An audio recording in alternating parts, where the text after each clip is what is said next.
back to Romeo and Juliet study. Today we will be looking at Act 3, Act 4, and Act 5. And similarly to my last video, we will be ripping apart these acts scene by scene and understanding their importance and how they relate to conflict. Now, where we left off was Romeo and Juliet have met each other. We understand the conflict between the Montagues and the Capulets, and we understand that Romeo and Juliet have basically given up themselves and their identity in order to be together, to be married. So, we just left with them getting married, so we move to Act 3, Scene 1. Now, we've got Benvolio in this scene, who's Romeo's cousin, trying to get Mercutio off the streets. Mercutio is Romeo's friend. Because he knows a fight will erupt. So basically, he knows heat between the Montagues and the Capulets. He knows the Capulets are going to retaliate for the party, or at least establish some sort of fight. And so Benvolio tries to get this whole Mercutio off the streets because he doesn't want this to happen, because he remembers Prince's warning. But the idea is that Mercutio doesn't care. He's not going to, he's not going to leave in fear. And so Mercutio rejects Benvolio's idea of peace because he says Benvolio is too quick to anger himself. Okay, so Benvolio's like, come off the streets, don't worry. Mercutio is saying, no, you know what? Who are you to talk? You're too angry. You are the first to fight the Capulets. So no, I'm not going to listen to you. You don't have a good standing with me. And then who turns up? Of course, Tybalt. And he only wants to talk, but Mercutio encourages him to fight. Irony is that Tybalt comes to talk about fighting. Okay, so we have this idea of Tybalt knows that Romeo was at the party. Then Tybalt comes and talks to... this is the next day, so this is the day after the party, let's establish this. So Tybalt comes to find Romeo, and he comes to talk to Mercutio and Benvolio. But Mercutio turns around and says, you know what, I'm not going to talk with you, you never talk, let's fight. Don't talk of peace, we're going to fight. And so then so Romeo turns up, and Romeo doesn't want to fight Tybalt because he has married Juliet, and that makes Tybalt his cousin. And Tybalt doesn't know because Romeo and Juliet got married in secret. So Romeo talks about peace. He wants to leave before anything erupts. And Mercutio draws his sword, keen to fight. So Romeo is saying, don't worry about Tybalt. We'll talk about this later. Don't stress. I love you more than I love myself, for reasons that you do not know. So he's saying, and he goes, I love the name Capulet as I do my own brother. So he's saying that his love for Juliet, Tybalt doesn't know. So Tybalt gets a bit confused. And so does Mercutio, because this whole feuding idea, and then all of a sudden they love one another, like what's going on? So Mercutio draws his sword, and Mercutio starts to fight Tybalt. So Romeo draws his sword in hopes of stopping them. And this is where stuff really gets bad. Tybalt kills Mercutio. So Juliet's cousin kills Romeo's friend. And this sends Romeo into a really depressed, angered state. And so Romeo, although he loves Juliet, that leaves. Because let's look at it. He's known Juliet for 3 hours now, 4 hours, a day and a half max. But he's really only talked to her for 3 or 4 hours. And he's known Mercutio all his life. And so Tybalt leaves. Romeo and Mercutio have a little chat before Mercutio dies. Mercutio curses both houses, so he knows that the stupidity of this feud. But the curse is also important because it alludes to what happens later in the play, i.e. Romeo and Juliet's death. Then Tybalt comes back. Okay, Romeo tells Tybalt that one of them will have to join Mercutio in death. So Romeo is not letting Mercutio's death go unanswered. And so they fight. And of course Romeo kills Tybalt. And then Romeo flees because he knows Prince's warning. So Romeo flees. Benvolio tells the prince what has happened. The prince exiles Romeo from Verona. So then there's this big idea that Romeo has to pay for his crime, because the Capulets are saying, Tybalt died, his death can't be in vain. And then the Montagues argue, well, Tybalt killed Mercutio, who Mercutio was a relative of the prince, and so the prince is lenient on Romeo because he knows that he was in a revengeful state, and so he only exiles him instead of killing him. And then we have Act 3, Scene 2, where Juliet returns to Juliet, and we see Juliet talking about her love for Romeo. The nurse tells Juliet about the fight between Mercutio, Tybalt, and Romeo, and Juliet, though Romeo was dead, thought Romeo was dead, and was ready to die with him. So she was already willing to give up her life for Romeo. Juliet is conflicted between the thought of belonging to her father or family, or to her husband. So she has this idea of, well, if my husband killed Tybalt, then who do I really belong to? I mean, do I still love someone who kills my family? And Juliet knows she must leave her family if Romeo is banished because she could not live without Romeo. Okay, so the idea here that is Juliet is either, when she thinks Romeo is dead, she's willing to die for him, and now that she knows Romeo is banished, she's willing to leave her family, leave herself for him. Then we move to Act 3. Romeo considers banishment to be crueler than death because he won't be able to see Juliet. So here he's talking to Friar Lawrence, and Friar Lawrence is saying, dude, you got off lenient. You could have died. He's given you banishment instead, like the prince has banished you instead of killed you. Be grateful for that. But he sees that as more of a punishment because at least says, at least in death I won't have to feel the pain. Whereas banishment, I know that Juliet will be constantly waiting for me, and you know, he entertains the idea that she can't leave. She's very tied to her family. It's going to be hard for her to leave, so they'll be forced to separate. Then we move to scene 4, and it opens with Lady Capulet telling Paris that Juliet has still not shown her love for him. Capulet tells Paris that the wedding will be on Thursday in 3 days. So Capulet goes, Juliet's father goes above Juliet's head and says, you know what, no, Juliet will marry you. And so Juliet in all this time is crying because Romeo has been banished, and her parents think, but it's because of Tybalt's death. So they say, you know what, in order to change her mood from sad to happy, there's going to be a marriage, and she's going to be so grateful for this, and I've done. And Capulet says, I've done the best job ever. I'm the best father. I've set Juliet up with this amazing husband, and Juliet rejects him, A, because she's married, and B, because she doesn't love him like she loves Romeo, which is where we go into scene 5. Juliet and Romeo are together in the morning, and Romeo must leave to avoid punishment. Okay, so Juliet and Romeo sleep together, but they can't be seen together. So Romeo leaves quickly because, again, he's banished, and the prince says, you know, if you caught him Verona again, I'm going to kill you. The banishment's your nice punishment. So then Romeo leaves. Romeo and Juliet part, and this is the last time they'll see each other. Alive, at least.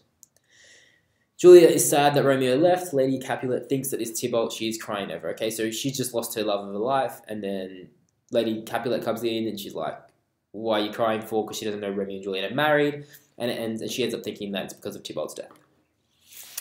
So Lady Capulet tells Juliet about Capulet's plans to marry her at Paris. Capulet gets angry that Juliet rejects his match for her. So Juliet says, you know what, thanks, Dad, but no, not going to happen. Capulet and Lady Capulet tell Juliet that if she does not marry Paris, they will disown her. And the nurse tells Juliet that she's better off if she marries Paris because Romeo is nowhere to be seen, i.e. he's banished. Juliet feels betrayed by her family and her nurse. Still, she does not want to leave Romeo, but rather jump the hurdles in front of him.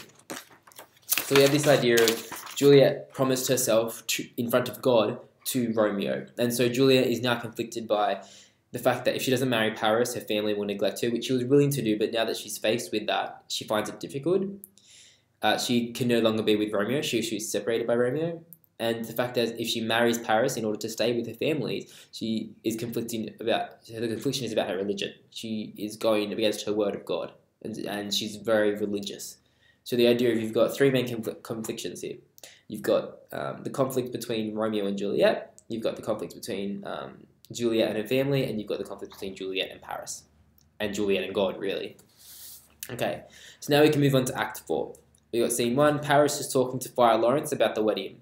Then Juliet comes in, and there's tension between Paris and Juliet, because Juliet feels betrayed by Paris, that Paris didn't really ask her herself. So Juliet feels really roped into this marriage. Juliet goes to Friar Lawrence for a solution, so she turns to the only person who knows about the marriage of Romeo and Juliet, really.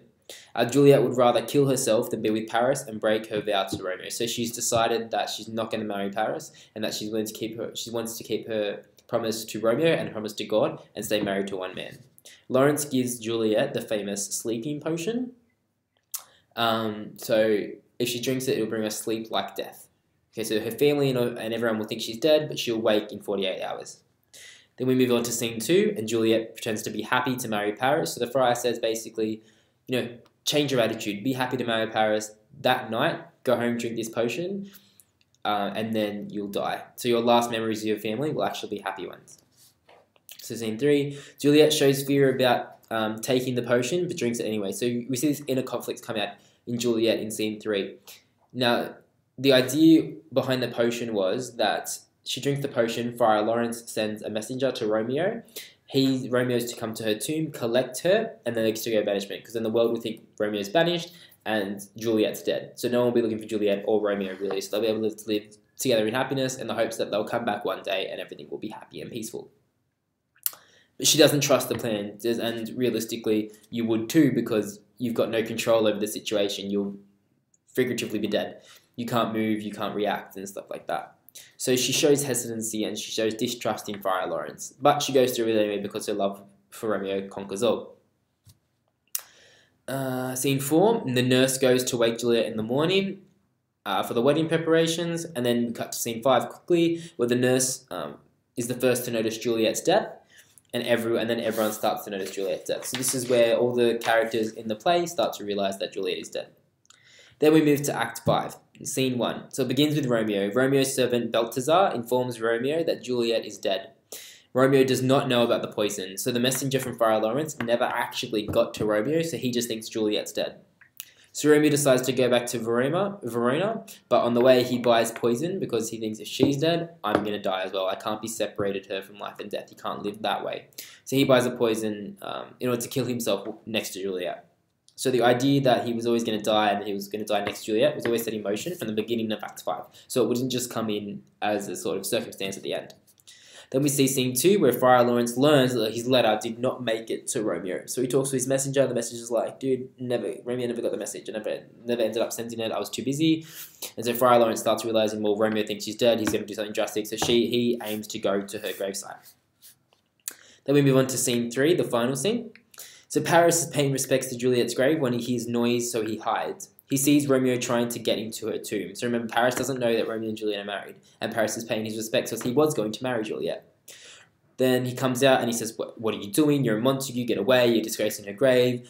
Romeo says, you have no idea what you're talking about, be quiet. Then Paris draws his sword, and Romeo draws his sword. Paris and Romeo fight because Paris tries to stop Romeo from getting into the tomb from basically seeing Juliet.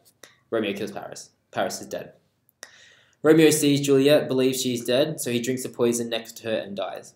Ironically, Juliet wakes to Friar Lawrence telling her Romeo and Paris are dead. So Juliet wakes up, sees Friar Lawrence, sees Romeo, and he's like, oh, okay, Romeo's died because he thought I was dead. The message didn't get it. Friar Lawrence tells her. She tells Friar Lawrence to leave. Juliet kisses Romeo's body and uses his knife to stab herself, and she dies. So in a sense that, realistically, Romeo died the same way that Juliet, so in a sense Juliet killed Romeo, and Juliet used Romeo's knife to kill herself, so Romeo killed Juliet, which is actually really ironic because they're in love with one another. But that shows you conflict as well. So you show they loved one another so fiercely that they ended up killing one another. Not literally, but metaphorically. So Friar Lawrence tells the Prince, Montagues, and Capulets the story of Romeo and Juliet's love. So he comes out with everything. He's like, I married them, they fell in love. That this was going to be the peace. And then it ends up happening that Capulet and Montagues, they do make peace because they've lost so much. Because remember, Juliet was Capulet's only daughter and Romeo was Montague's only son. So they end up making their peace. And that's how the play resolves. So we've got the idea that Romeo and Juliet got married, Mercutio and Tybalt fight, Tybalt kills Mercutio, Romeo goes back and kills Tybalt in revenge, Romeo gets banished instead of killed by Prince. Then Juliet learns the banishment, Romeo comes back, so he doesn't leave Verona, he comes back, spends the night with Juliet, then leaves, then Capulet tells Juliet that she's marrying Paris, Juliet freaks out, so she goes to Friar Lawrence to get a solution. Friar Lawrence gets her a sleep-like death potion. She drinks it. Everyone thinks she's dead. Romeo goes, thinks she's dead as well, kills himself. Juliet waits to see him dead. She kills herself. And then Friar Lawrence tells everyone what's happened. And Capulets and Montagues make peace. So we have a lot of ideas of conflict around there about Romeo and Juliet's inner conflict, Romeo and Juliet's conflict with themselves. Romeo's conflict, he killed Tybalt, but he knew he was his cousin, so he has that inner conflict there as well. Conflict is riddled through this play. It's just a matter of picking the main key example and using it to your advantage when you're writing a response about this. So that is Acts 3, 4, and 5.